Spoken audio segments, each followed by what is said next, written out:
it'll be like, I do the interview with the fools and they'll be like acting like I'm gonna get it and act like they're gonna call me back. And then I don't hear shit. And it's been like that for a whole like 9 months. So I just told myself, I was like, man, I ain't gonna even apply for no jobs for the rest of the year.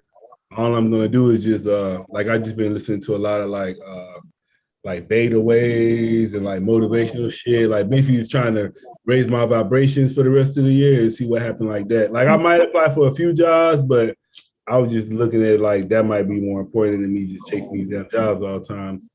No, I think so. It'll just come to you. Even this gig and this temp agency I'm working with came to me when I was going to the library to just study more stuff about the music business. And there was a job fair and they were like begging me to go to the tents and talk to all these tech companies. So I was like, okay, cool. I'll take that as a sign. So we'll see what it does. But it's cool too. Like I left that assignment. I could get another one. You're in San Diego, right? Yeah. I used to live down there I used to visit a lot, but around 06, I lived down there. I think we talked about it a bit on your other show, but that's when Killer Priest lived with me, was when we lived at Pacific Beach. Yeah, it's funny, man, because I actually got an interview with Killer Priest on the 4th. Oh, that's wild. Yeah, man, he's good to talk to about this kind of stuff. He was one of my teachers in my early goings about like metaphysics and such, you know. Yeah, I think what happened was it was like you was talking about him, and then I don't know if you know William Cooper. Oh yeah, definitely. Behold the Pale Horse. One of the dude. No, not him. The rapper William Cooper. Though. The rapper William Cooper. Oh yeah, no. I always just think of Behold the Pale Horse. I'm not familiar with the rapper, unfortunately. Yeah, so the rapper William Cooper, he cool with Killer Priest, and that's how he got his name, from Killer Priest. That sounds like a name Killer Priest would give somebody. Yeah.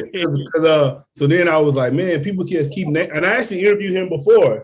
So I was like, let me just follow up with him, man. Everybody keeps saying his name when I talk to him. So let me just follow up. But I interviewed him before, but I think I lost the interview. Like my computer crashed right after I interviewed him. Oh, man. So it makes sense. It's good time for with that show he's got going on and everything, but he was just, he always like had a lot of friends, friendly cat. So it makes sense his name would come up a lot because, you know, he's always building with different types of people, and, you know, he always had like a lot of different friends. Yeah, so I might name drop you on the 4th when I interview him, so see what he say. Yeah, you have to mention San Diego and all that because it's been, you know, some years, right? And he's busy. I don't always get a hold of him. And back then, I didn't have the Uno on my name. I just went by Diction. And Priest would always call me Addition for whatever reason. Oh, I lived with another dude from New York named Ambition, so we would cross the two together all the time. But if you're like, you lived with them in San Diego around 06, then he would be like, okay, and he'll probably say Addition, and that's not my name. But, you know, it's all love anyway. That's me. But it is what it is. He's a prolific, intelligent dude, and obviously a legendary MC. Not super great at remembering people's names, though. He sound like me, man. I don't remember everybody's name either, man. It's kind of hard to. I say if you important enough that I remember your name. That's how I be treating people. So, all right. Yeah, I don't blame him. He knows he knows a lot of people. Like definitely, if you bring up the time period, he'll know what's up. And he knew my best friend before he passed away during that period. So. Yeah, it was a wild time in San Diego, but I feel you like I asked you if you were there because you were talking about the jobs. Like, I know how it could be not only expensive there, but it can, and I ain't lived there in over a decade at this point, but it was like, yeah, it was kind of crazy. You're finding jobs sometimes there too, I feel like. Yeah, it's like out here, man, like the only way you're gonna survive is you got a roommate or you a veteran and you got like, you know, that disability helping your ass out. Besides that, shit, it's hard out here. It's expensive. I know mine. I just got it's a 3-bedroom, 2-bath, but it's about 24, and that's like I think I got a good price. It's a condo, but it's a good price. Shit, it's about more than that. For down there, yeah. I mean, up here now it got mad expensive too, so it's honestly almost on par with that, believe it or not, in Portland. But back in the day, it used to be cheaper here. And it's wild expensive. When we lived there, everyone I knew had a roommate and 2 jobs. I worked like 80 hours a week. They were usually not very good jobs. And just be like, all right, I work 80 hours a week. I party in my spare time and try to work on music. You know why Portland got expensive? I know why. Because all the people from California moved to Portland. Yeah, it was a lot of people from California. I heard going to Oregon and shit. That's what I'm saying. That's probably why I got special. All them Californians moved out, stayed, moved up there. Yeah, even New York and stuff too, and even Seattle and the Bay, and yeah, and even other places, and even like I've met, I met a lot of people out here who even came out here from New York and everything, which is wild, but it grew a lot. All right, so then I see you. Well, we got to introduce you, man. So welcome back to PoPolitickin.com, your home for self-help meets hip hop. We're live. Check us out on YouTube. Check me out on Spotify and Apple. 1212 and place to be with Diction Uno. How you doing, bro? Doing well. How about yourself, Po? I'm great, man. And then you freezing a little bit, so you got to let them know where you're at. You live in the forest right now, right? Yeah, so I'm in the Grotto, and it's like this Catholic holy place, for lack of a better way to put it. If I walked around, there's literally a meditation room where you can look out at the view of the city that's incredible. There's amazing architecture. There's a church at the mountains, incredible statues. There's a labyrinth I'm about to walk after. So it's like the commune with, like, do a meditative walk with God kind of a thing. So, and it's beautiful in nature. It's about connecting and remembering God, nature, essential. I probably do it justice. If you want to look it up, how beautiful this place is. Anybody listening, you can look it up on like the Grotto, Portland, something like that. Also, nothing I say here represents their views. I'm trying to, like, make anybody angry. I just happen to be here when the interview is going on. Yeah, bro. Say, so you just here for the day, or what? How long are you there for? Just came up to walk through, because you buy tickets to go up to the top and walk through everything. So my homegirl Trap Brewer was over here with me.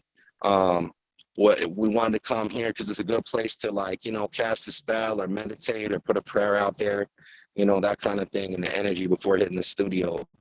And after all these years living here, I've drove by here plenty, because the neighborhood around it's honestly kind of hood. And so when I was moving a little different, I spent plenty of time in different activities around it, but I've never been up in it. And so it's really dope to, like, come in and, like, check it out, Yeah, I ain't show you. I don't know if I showed you what I got.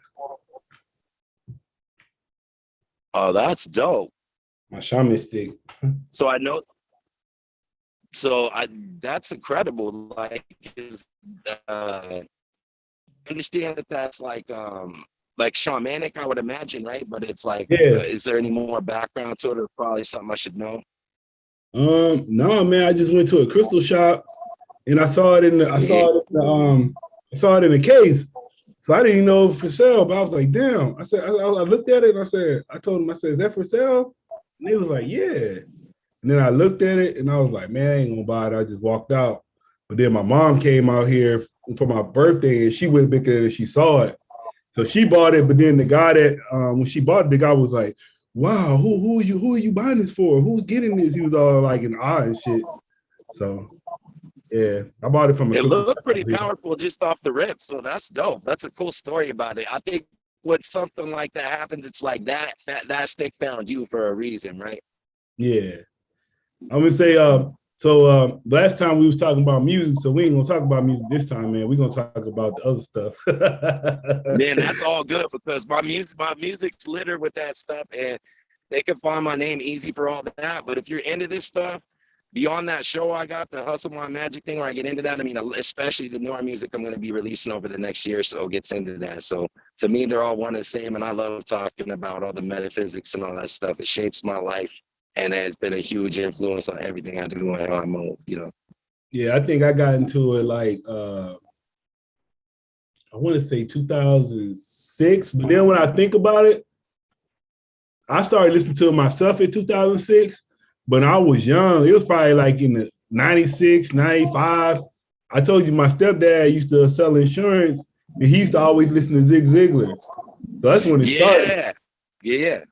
I used to be liking that Zig Ziglar shit, but I ain't know what it was or nothing. I remember he used to listen to it and we talk about it. So I started listening to it back then. But like, let me know, when did you start your journey? Let me know how you got into it. So honestly, it goes back a long ways too, and then it kind of jumps at levels. But I'd say earliest that I really became exposed to it was around 2003. Yeah, because I used to be in a duo with the dude Serge Severe, and KRS-One at the time was touring with this guy Minister Server, and he was setting up a temple of hip hop. And it was based on the premise that if you went back and looked, hip hop was always built in metaphysics and self-actualization. So after his concert, he put out a call to people in the audience that like, hey, you can come to the Holiday Inn tomorrow in Northeast South Carolina in the Hood, and like you can and I will drop science on you for a few hours and you can come to what he called a seminar. Well, maybe 20 people took him up on it, even though it was a packed show, but we went, and it was incredible. He told us not only the story of watching hip hop start from his building at 7 years old, but then taught us about perception and it shaping the reality. And he taught us about self-actualization and having a purpose. And so I would say that's kind of, the introduction I had to it initially. We named our second album Our Purpose after that, but it was like, that got my mind open to that stuff. And then in 2006, like you brought, that's around when I was living in San Diego, and we went to a show in Pasadena with a friend of ours who was a hip hop journalist. We were living in San Diego. Me and a friend of mine from New York had moved down there, and he ran into Killer Priest. It was at a Rugged Man and C. Race Wall show, and Priest was on the bill. This is like when Rugged Man put out his first record, after all those years or whatever. And he ended up like through a chain of events, he recognized him and he remembered him. They had met before. He ends up in San Diego and he lived with us on and off for like a year. So he started opening my mind to a lot of stuff, and I got kind of more into the Jordan Maxwell conspiracy kind of stuff.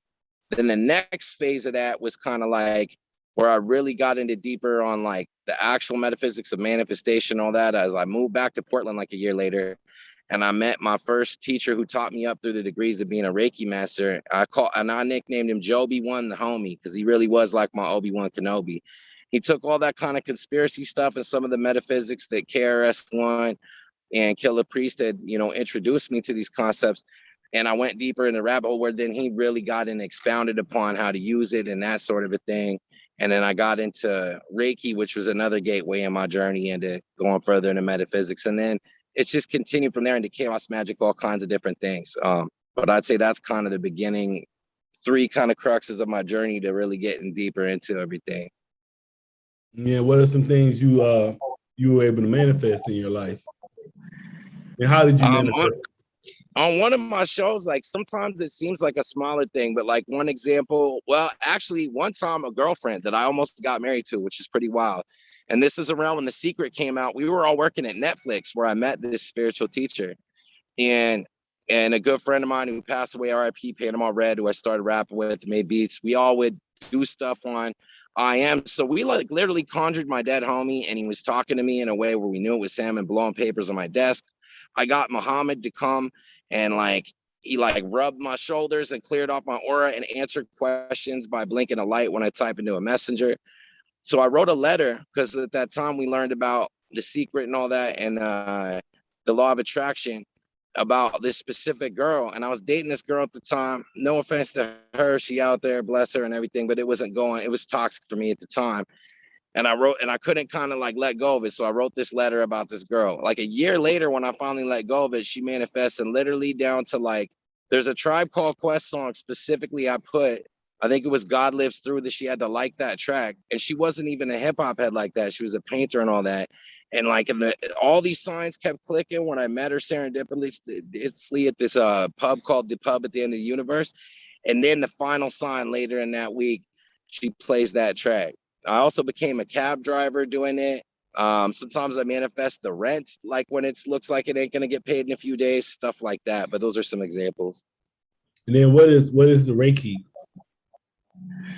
So Reiki is it's an esoteric form of like a Japanese mystery school, and it's energy work. So you take these sigils or symbols, and when you go through a different ceremonies and learn to draw them in order, we would use the channel. It's called Qi, or in China they'll call Qi. With some Japanese Buddhist monks took Tai Chi and then went into the mountains and formed their own kind of magic, right? Like something esoteric and more occult.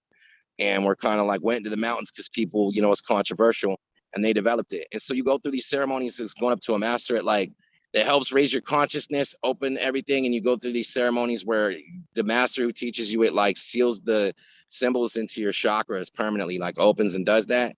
And it's wild. But people have if you look it up, there's even cancer wards that have Reiki healers there, because you'll put your hands on somebody or just above them and they'll feel heat and it'll heal them. But it also gives you extra sensory perceptions on things.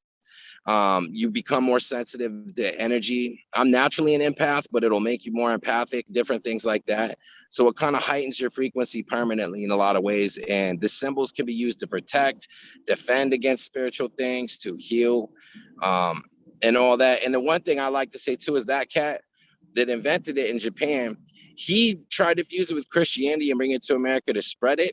So the one thing I like is it's not something where, you know, I always want to be cognizant of cultural appropriation, especially when we're talking about sacred things. And that cat wanted to spread it, and it was the offshoot that he invented. So, and he came to America, you know, trying to spread it around the early 1900s before he passed. So one thing I like about being initiated in the right, the man who initiated it into me is not, you know, of Asian descent, either is Mexican and African American descent. But it's cool because it's like he made it for everyone. It's not something where, you know, we're out here stealing ancient things that we shouldn't be touching that, you know, have cultural significance to somebody. You know? Yeah, you had froze up on some of it. I didn't hear all of it, but I heard the end of it. Okay, yeah, just mainly that the cat who invented it tried to spread it, right? So it was something where he wanted it for everybody. He wanted everybody to have these tools. So it's not that we're taking something sacred from somebody's culture and not respecting that, you know, as can often happen if you're not careful with, you know, respecting lines like that. And then you was talking about the chaos magic. Yeah, chaos magic is man, I'm trying to think. I've done a bunch of stuff with that. Honestly, some of that like I used in my former life. So you know, it stopped me from going to jail.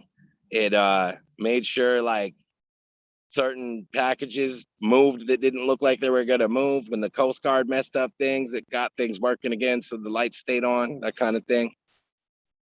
Then chaos magic, if people aren't familiar, is based on kind of a similar concept, sigils, because the symbols speak to the subconscious, and I believe that all this stuff works through really subconscious belief. And so you would take, say, if I want to manifest something with a sigil, I would write it out, and then I would cross out all the repeating letters, and I would cross out all the left with. When I do that, I take and I just make a symbol out of the letters, just put them together in a symbol and just make it look cool, something like that.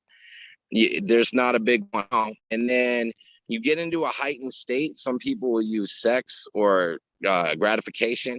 Some people use bungee jumping, meditation, whatever it is to get you into a heightened state. And some people do that to charge it and hold on to it and try to forget it and let go of it. And we're all burn them. The universe I used to manifest that woman in my life was, you know, I wrote it out, you burn it.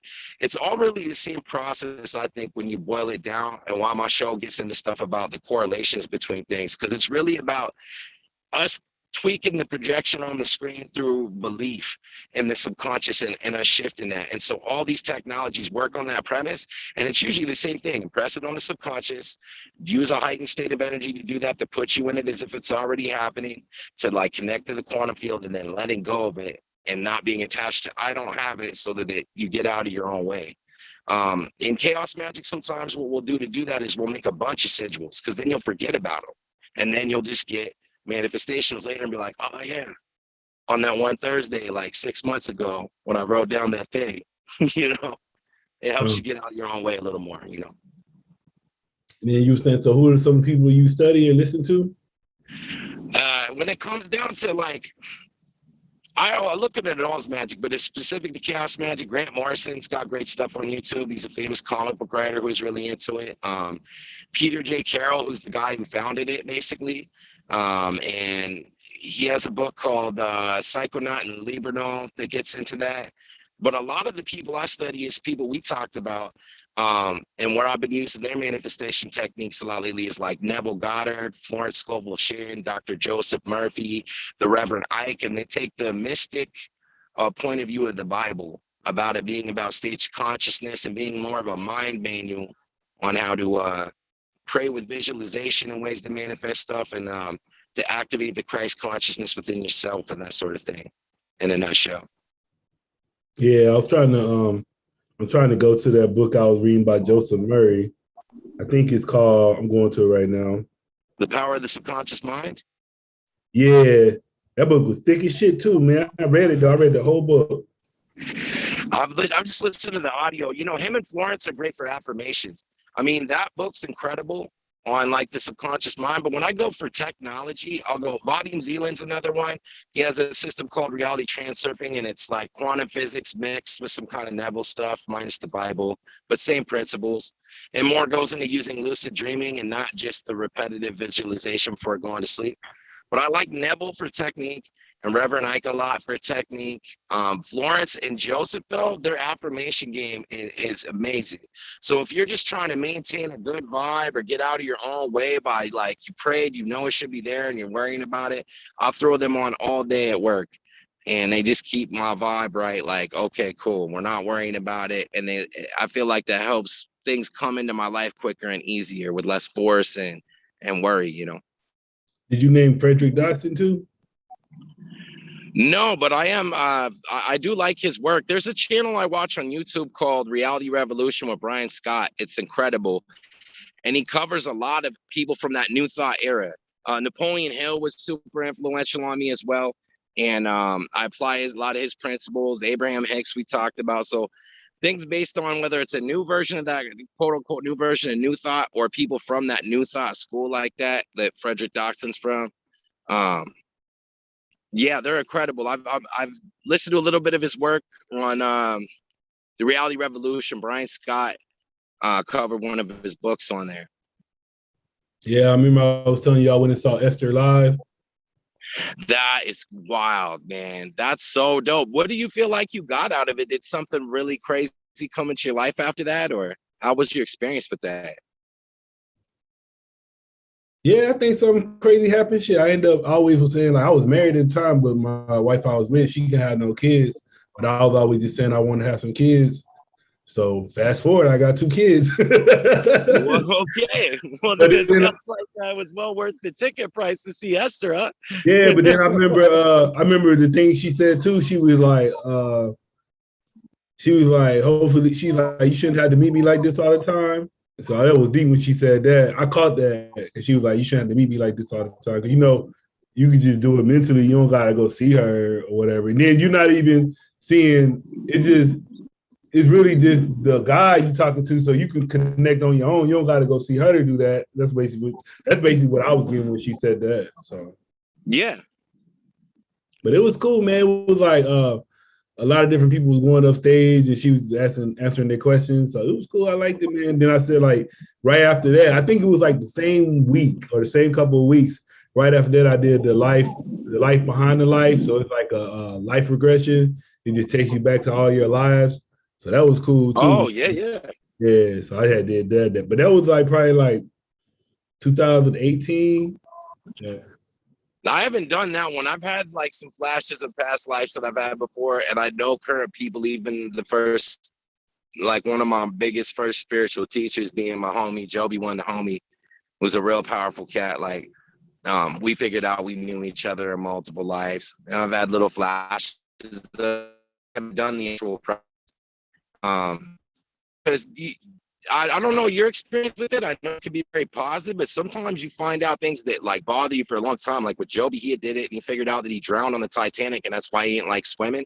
And it was like just remembering and reliving his death again, like haunted him for a minute. So he was like, man, I don't know, be careful with all that. And he was, so I think that kind of put it where I was like at this point in my life, it's different, and he used to always warn me against this, but when you meet somebody who's got all these gifts and power like that, even though he was a real humble cat and just a good friend of mine, when you first get open to this, it's like your whole mind explodes, like, oh my, this is crazy, we live in a cartoon.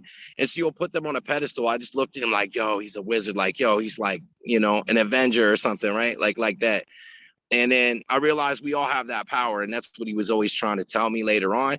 But at the time, if he was like kind of like, I don't fool with that because of whatever, I'd be like, yeah, okay, let me write that. Don't do that. You know what I mean? Because to me, I was like, yo, that dude really was my Obi-Wan Kenobi in a lot of ways, along with like KRS-One and Priest on certain levels, Yeah, and I know like with me, I don't have a lot of people I could talk to about this. So it was like funny because the people I did find, like one of them was like, he's like 75 years old, but he's an astrologer. And we just happened to like, Okay, I started yeah. talking to him about it. He started clicking. So he started teaching me about numerology and stuff. But then the other person, she about 50, but she Russian. And then she the one that told me about the past life regressions, all that stuff. So it was like, I didn't have too many people, but the people I had, like I can really talk to, but like I don't talk to everybody about this shit because they be like, man, you tripping. So I don't be talking to a lot of people about it. You can't talk to everybody, but I'm really blessed in that way. Like my homegirl I brought that I'm here with, Trap Brewer, which check out, her stuff too. That's how you can find her online because she sells magic supplies and stuff and has music, and it's in that vein about that sort of thing. But I got like Joby, or like there's another homegirl I nicknamed the Sorceress, and she's more on the dark side of magic, which is misunderstood, not an evil intent. She's amazing, and she taught me a lot about dark magic and stuff like that. Trying to my homeboy Santozine, I got a group with him called Street Sorcery, and it's based on that. Like our tagline for that record was basically called Hood Shit and Black Magic, and then we like laughingly, right? And he's a chaos magician as well, or he goes by Brown Caesar now as his artist name, and he's also native, so he has a lot of different like native magic stuff. So like there's a lot of people. His girl Venom, and she's a Santera. So I could probably name off other people I'm forgetting, but I'm lucky. I got people in my life that I can talk to about this stuff, proactively do this sort of stuff with. But I feel you, it's a smaller circle because if you just, I like the term from Harry Potter, a muggle, right? Let's say if someone's a muggle, like they ain't up on game, you just sound crazy to them. Or if they believe you, it scares them and terrifies them and they want to run for the hills. It's just like, yeah, man, it ain't for everybody. It ain't the type of thing. I talk about it openly in my music. I think it can help people in that.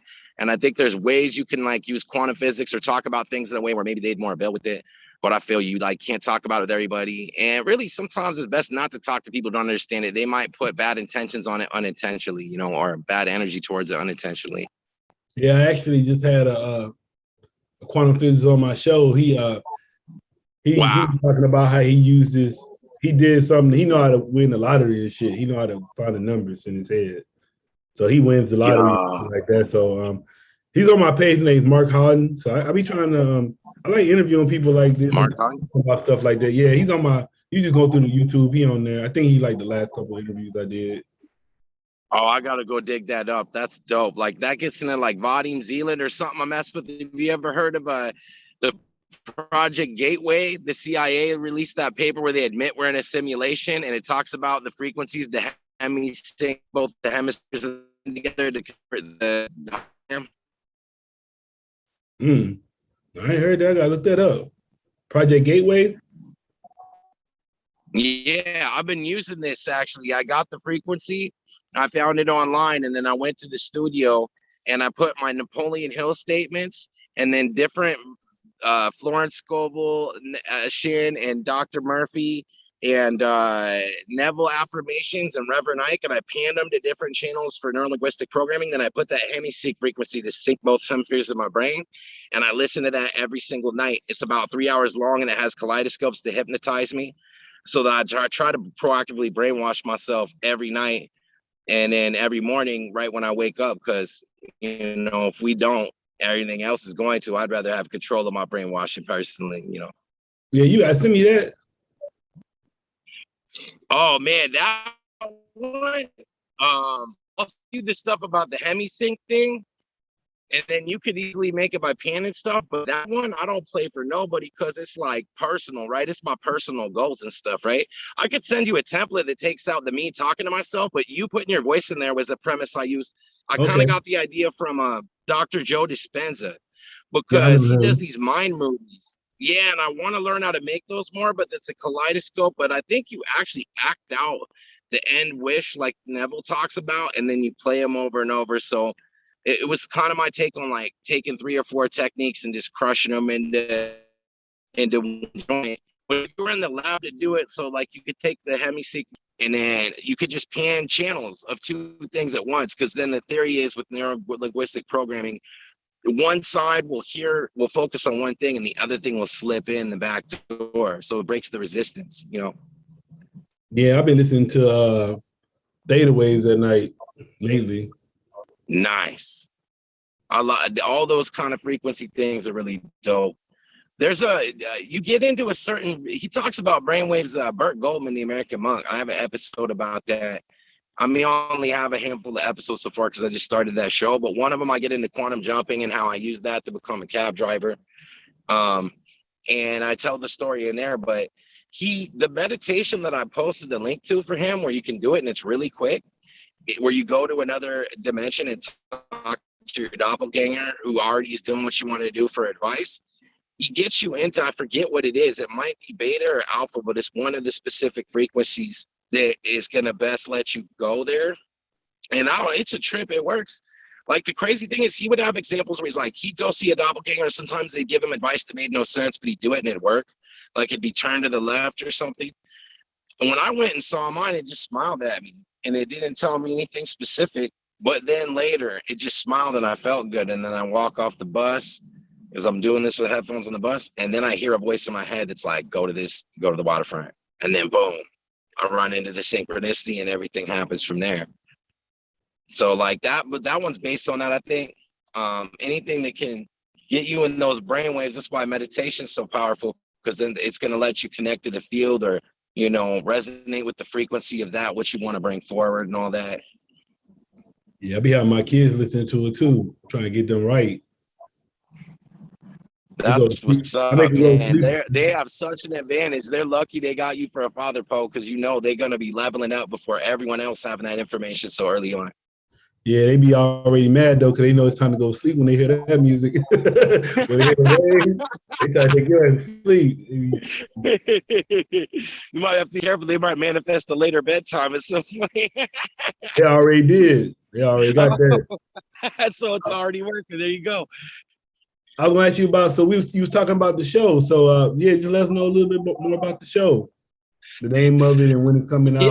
Yeah, so Hustle Mind Magic, I'm trying to do an episode a day. I haven't kept up with that yet, but it's going to be a frequent consistency. And if you just search on YouTube, or if you go Hustle-Mind Magic, it's a tagline from our record labels where it comes from, which was Shoestring Savvy. And it's based on combining that. So I'm going to do more stuff in the hustle area soon, but I really just try to correlate a hip-hop perspective on metaphysics and magic. And I try to just talk about things about productivity and your hustle in that, and I'll put more investing stuff right now, you know, the mystical side of that hustle mind magic. So a lot of it positive mind metaphysics and ways to use the mind to create reality. And I try, and so far the formula has been, and I may stray from it at times, but largely the formula has been, I will find someone from hip hop. Like, for example, I had one where it's like Tupac was saying all this stuff that would easily align with something like Neville Goddard, and that correlated it to some teachings from Wayne Dyer, combined those. And then after I play those two clips, I come in and break down like, hey, here's where I see the correlations. I'm going to focus on correlations a lot, not only to show people the depth they might have missed in hip hop and how that can connect maybe this information to other people, but because I believe that if we look at all the world religions, teachings, and magic, and all this different ways of doing things, there's far more similarities and universal truths in all of them than there is these divisions that, when you make them literal or just to point them or surface, regardless of how you see them, that just causes a lot of problems. Where we focus on the ways that they're alike, then it's like, look, now we can connect. And when we connect, then we can actually, you know, do some good and really get the power of these things. And we can reaffirm them through finding the different ways that it reaffirms these things when we're having doubts about, you know, powerful information that can help us all in our lives, instead of creating divisions and judgments and all this kind of stuff that happens often when people focus on the differences between the beliefs. I'll ask you, so why do you think, I want to say it was Lil Uzi Vert, why did he put that $1.5 million crystal right here? Why do you think he did that? It's a good question. Honestly, with that, I don't know a ton about him, but I would assume, based on other stuff, that the way he's moved in general with the Heaven's Gate thing, and it's kind of for the shock value of it creating a ripple out there. I think he kind of understands manifestation, and there's one way that, like, if you're going to do something so against the grain, it's going to interrupt people's belief in things and draw attention to. And don't follow stuff like that. I would wonder if it's not something maybe like there's a lot of powerful gems, really precious gems, and maybe he correlated that to like some of the third eye technology and pineal gland of like the Bindu used in India and that kind of thing. Maybe he just did it to make people mad or to talk about him so that they would buy more records. I don't know. But everywhere. I don't know. Yeah, you kind of, can you hear me? Yeah, I can hear you. Did that cut out? Yeah, a little bit. Can you hear me? You got me? Yeah, I can hear you. Oh, okay. Well, yeah, and then what was you saying? Like, so what are you working on with the music? What you got coming on now, coming up? My next EP actually is a reference to Abraham Hicks, and it's called the Pendulum and the Vortex. The Pendulums and the Vortex, and it's actually a reference to Vadim Zeland's work from Reality Transurfing, where he talks about pendulums, and then the Vortex that Abraham talks about. And it's just about my experience in life, because after like last time I was on the other show, you know, I've been in the clean and sober thing a good amount of time now, and I really, during the pandemic, already being that way, I was really focused on this stuff and kind of spiritual leveled up. So it's kind of like that whole, hey, I'm done with that other darker side of things you heard on that last album, and here's like the things that got me out of it, and just speaking to different manifestation tools and techniques and everything I would talk about on that show on there.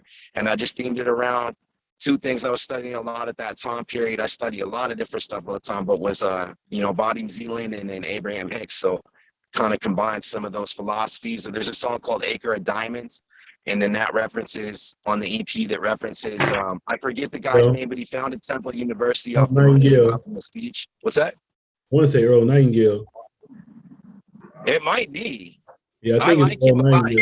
He's really dope. But is that the one about like the dude sold his land to find a diamond, and diamond in his house, the house he sold?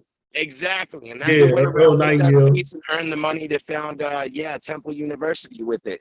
Money he got from that speech. Yeah, that's him. That's what's up. He's dope. Yeah.